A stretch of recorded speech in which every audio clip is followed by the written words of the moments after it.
Well, hi. Today is Tuesday, February 10th, 2026. I'm Todd Studer, and this is Morning Coffee.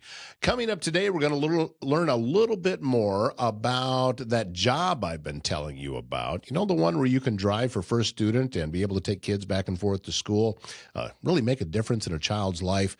I thought we should learn more about it, learn more about the background, about what's involved. And I got a hold of George Turner with First Student, and he even came into the studio. And we sat down and talked. Also talked about George's podcast, which is kind of cool, too. I'm looking forward to making an appearance on that show.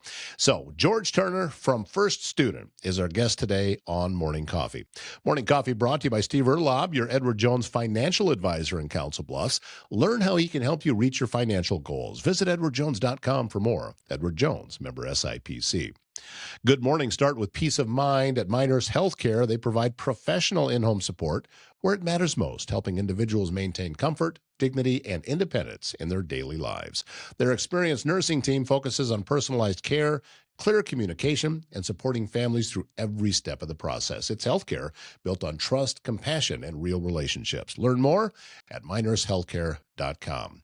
And technology should be working for you, not against you. At ThinkSpace IT, they provide expert IT solutions to keep your business running smoothly and securely. From cybersecurity and cloud services to network management and tech support, they simplify IT so you can focus on what matters most.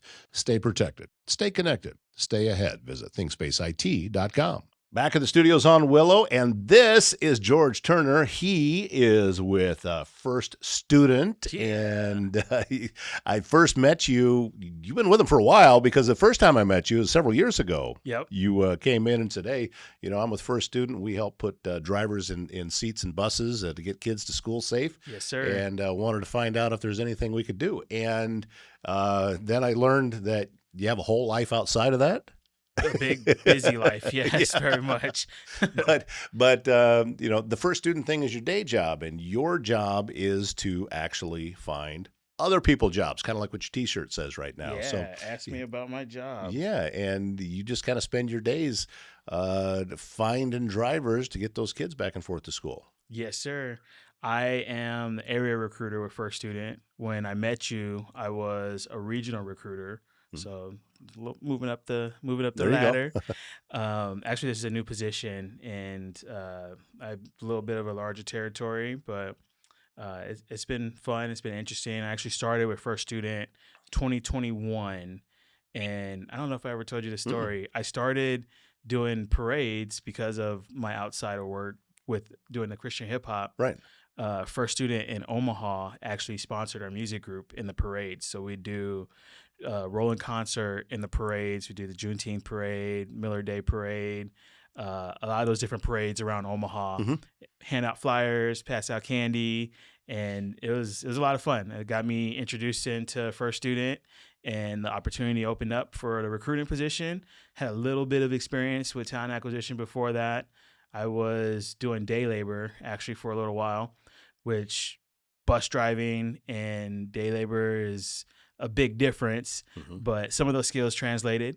And now I, again, as you mentioned, get to help people find jobs.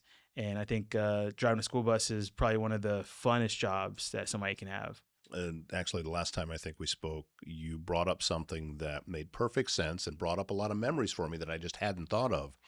That the driver of the bus that you're taking back and forth to school often is one of your first memories. Yeah. Of who is they're your first contact with the school. Yep. I still remember when I was in kindergarten and I rode the school bus. Mr. Enixon was the driver. You remember the name? I remember. Well, I lived in a town of 125 people, so yeah, it's a little bit easier. Mr. Enixon also, though, was the building janitor.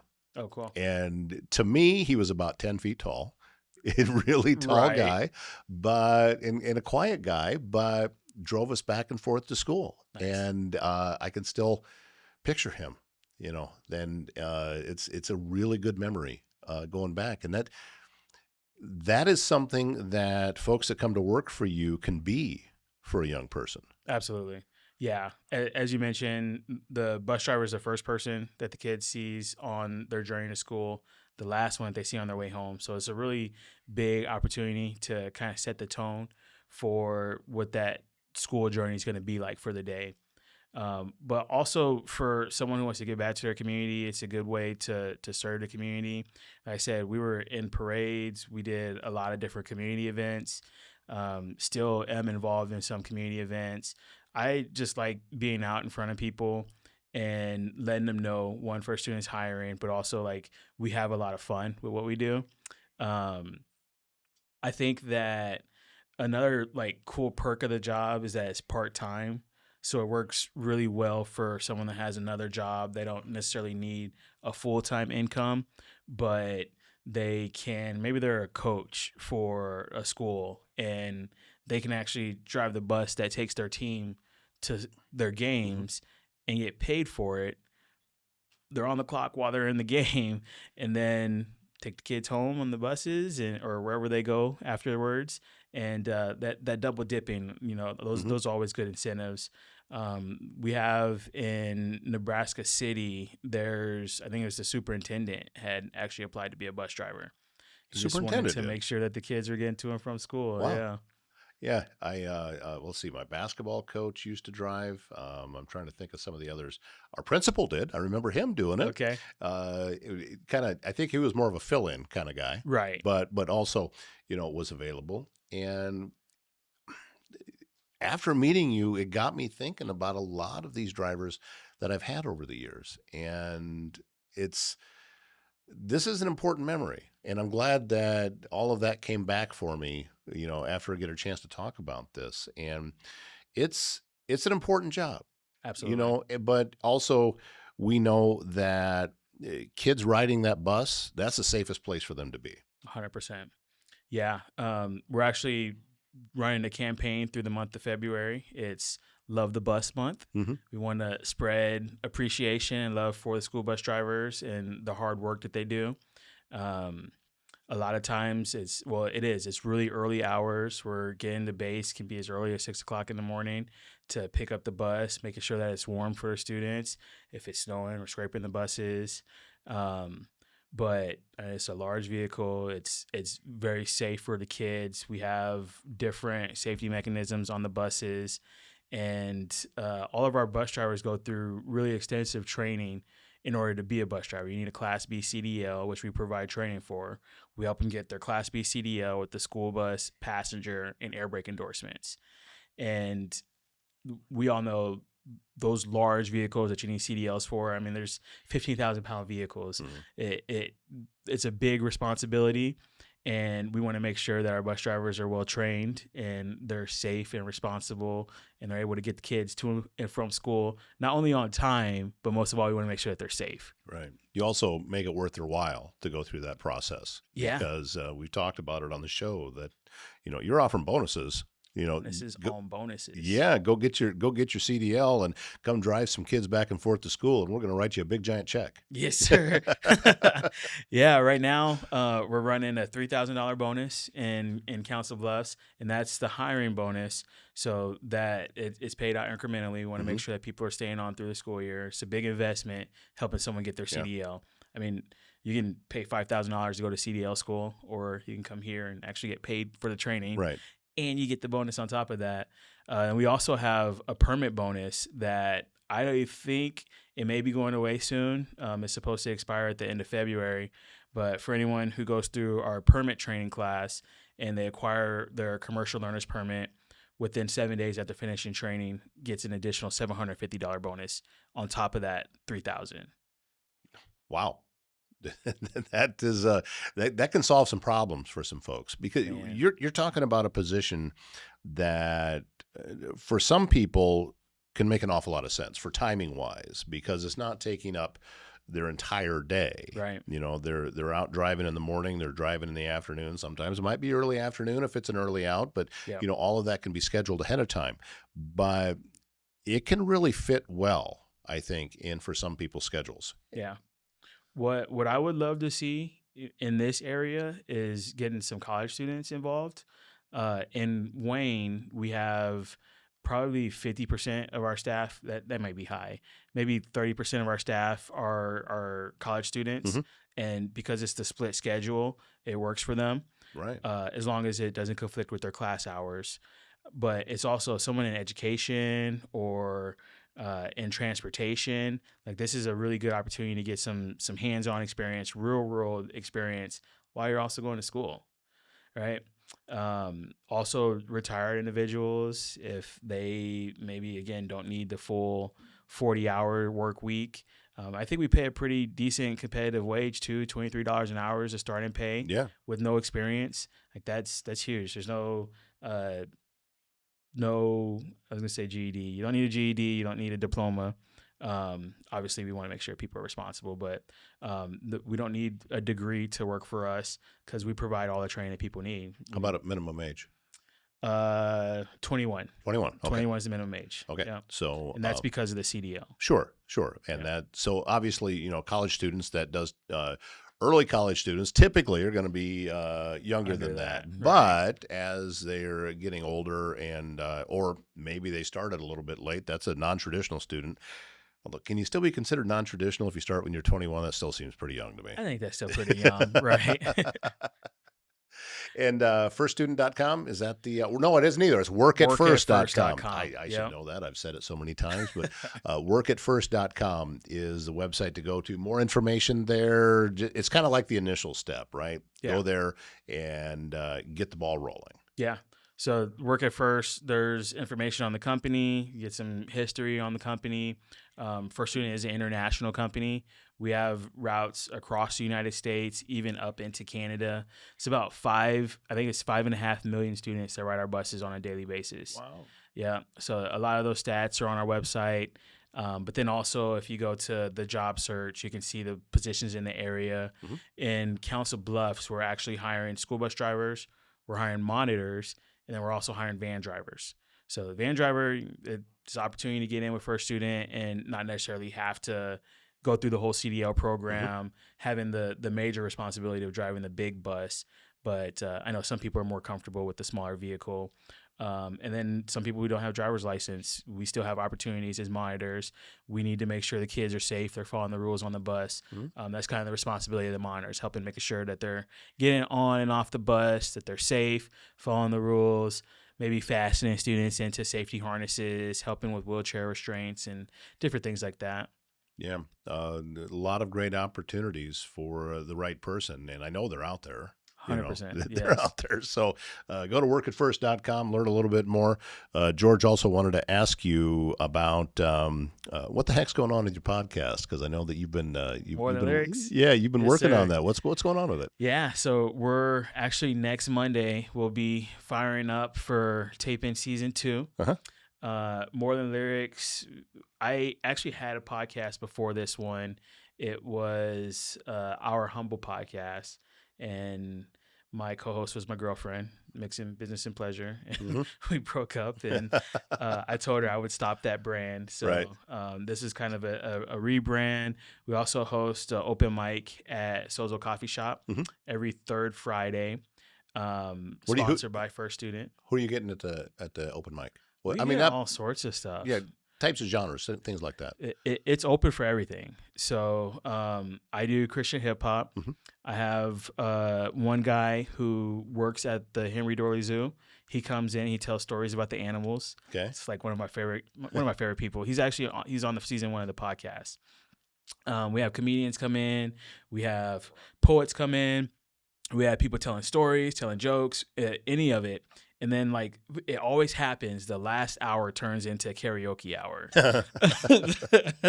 So people just come up and they're like, hey, can you play this song on YouTube? And I don't know if you've been in Sozo, but they've got a pretty decent tech setup. They got an LED wall in the backdrop.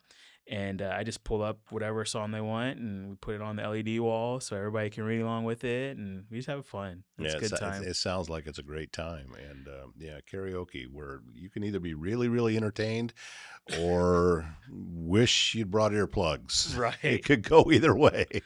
Yeah, so the More Than Lyrics podcast and the open mic, they're kind of joined together. Okay. So we're just starting taping season 2 of the podcast. Our first 2 episodes, we need to finish them. But I don't know if I told you, I went on a cruise Okay. in the beginning of January, and now I'm officially an international rapper. I had a chance to rap in the Bahamas. Wow. And I'm officially an international rapper. So we taped 2 episodes of the podcast on the cruise ship, talking to my co-host here in Omaha through Zoom. Oh, that's cool. And we had a lot of fun. Yeah, it sounds like a lot of fun. How was the reception when you were doing the rapping in the Bahamas? It was good. Yeah, it was really good. So I went with the group, the Hip Hop Worship Gathering. It's a group that it's just kind of people from all over that come together and put on worship events around the country.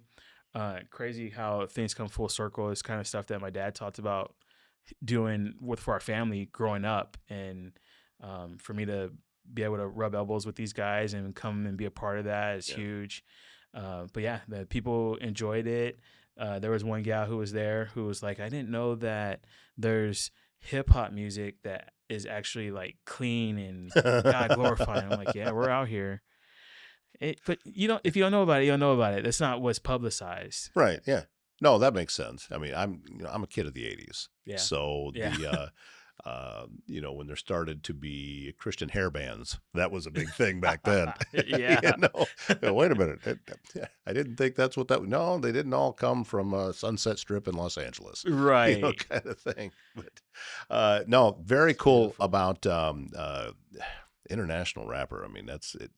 I'd have been nervous getting on there. Here's what I'm thinking. I'm going to come to your open mic and do guided meditation. Let's do it. I'm down, man.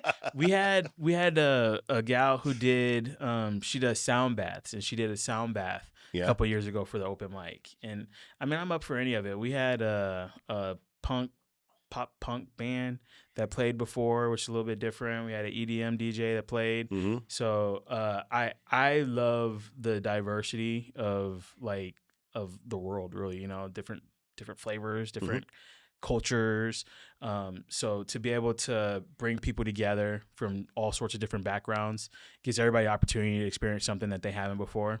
So, I mean, if you want to do that, I'm totally down. I'm trying to think of the logistics behind that. With everybody kind of jazzed up on coffee and the caffeine flowing through, and I'm trying to bring them down. I did very, very early on in my audiobook career, when I was narrating audiobooks, I got this. It's a pretty big gig. I was surprised I got it.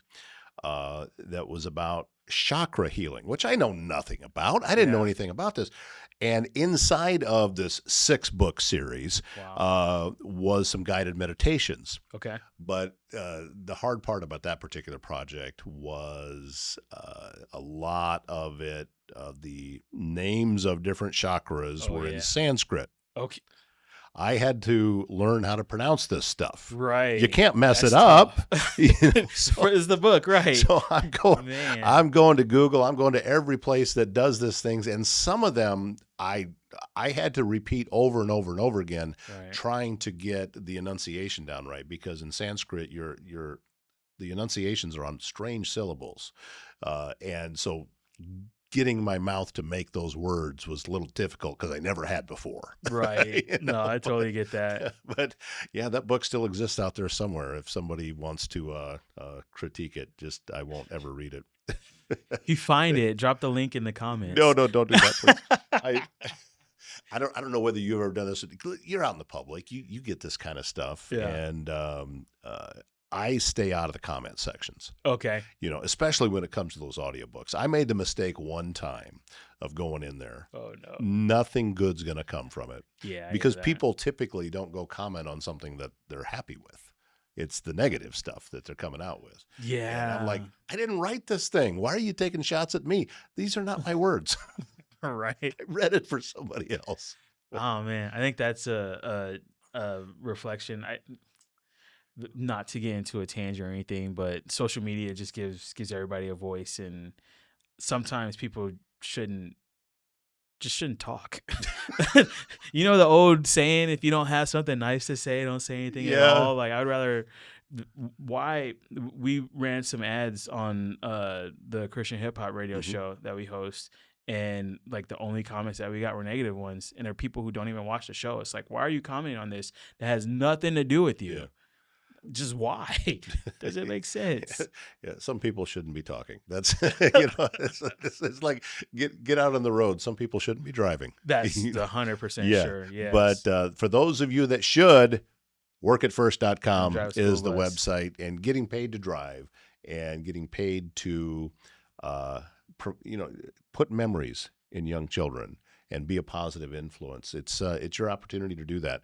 And this is George Turner. He is with First Student. I'm hopeful that you just get flooded with applicants, and you can take a look and get the best drivers out there for the students here in Council Bluffs. We're very grateful for the job that you're doing. Thank you. And I appreciate what you're doing too. I may stop by that open mic night. Just check it out. Yeah, please do.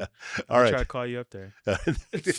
Yeah, we'll see. All right, George, we'll talk to you soon. Thanks, Todd. Are you looking for a laid-back spot with great food and even better company? Is the Mile Away in Council Bluffs is family-run bar and grill your go-to for mouth-watering wings, unbeatable weekly specials, and a welcoming atmosphere that feels like home. So whether you're catching the game or enjoying one of those specials, the Mile Away has you covered. They are on Old Lincoln Highway, north of Council Bluffs. If you find your way all the way up to Crescent, you've gone too far, but it's the perfect place to relax and enjoy good times. Great. It's the Mile Away where great food and great people come together. And Morning Coffee brought to you by Bryce Taylor and GLI Insurance Group, proudly serving Council Bluffs, Tabor, and Clarinda. The start of the year, a great time to reset and look ahead with new plans, new goals, and making sure the things you've worked hard for are protected as we roll through winter. Bryce and the team at GLI live and work right here in our communities, and they're always happy to sit down, answer questions, and help neighbors make sense of their coverage. GLI Insurance Group, local people, local service, helping our communities start the year strong. That's going to wrap up today's show. Thanks again, George Turner, for being a guest. I love getting together with George. He's such a cool guy. And we'll get him back on the show again really soon. My name's Todd Studer, and we will see you back here tomorrow morning.